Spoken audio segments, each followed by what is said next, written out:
Hi, I'm Martina Boone. I'm the author of Compulsion and Persuasion, which is books 1 and 2 in the Heirs of Watson Island series about 3 plantations, 2 wishes, and an ancient curse. The series is set in the low country of South Carolina, in an area where you had Native American slaves mixing with African slaves, mixing with European settlers, and that gave rise to a conglomeration of magical recipes and religious practices that came to be called hoodoo.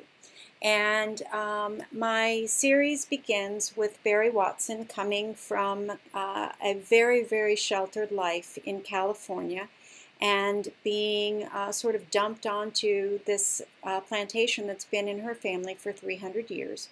And as it turns out, she runs into all sorts of supernatural things.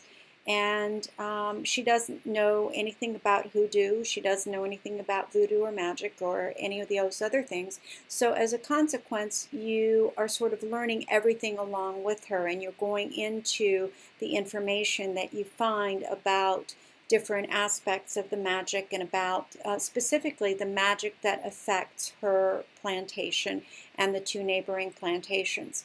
And that is magic that was created because an ancient spirit called the fire carrier has been there on the Watson Island plantation, Watson's Landing, for the last, as long as anybody knows, at least 300 years since her family settled on the plantation.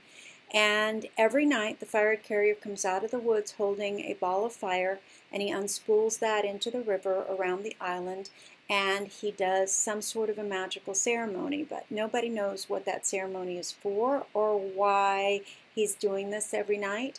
And so Barry is sort of immersed into this project of trying to figure out what that is. And she's driven to that by a number of things. Among those is the fact that her gifts, she has a gift for finding lost things, and her love interest, 8 Buford across the river, has a gift for knowing what people want most, and her Barry's cousin Cassie has a curse that makes her want what the Watsons and the Bufords have, but will never be able to get it.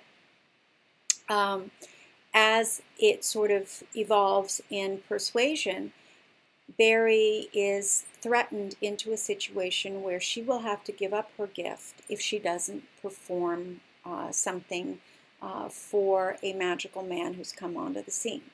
And that leads to some very specific and interesting consequences, because having come from a very sheltered life, Barry doesn't really quite know how to trust people, and she doesn't really know whether she can trust herself. And by that I mean specifically that she's the type of a young woman who hasn't figured out how lovable she is, and therefore it's very frightening for her to trust her heart to someone else, and to believe that if she acts selfishly or she does other things that aren't necessarily 100% in somebody else's interest, that over hers, over her own, that they will still be able to understand what she's doing and be able to love her.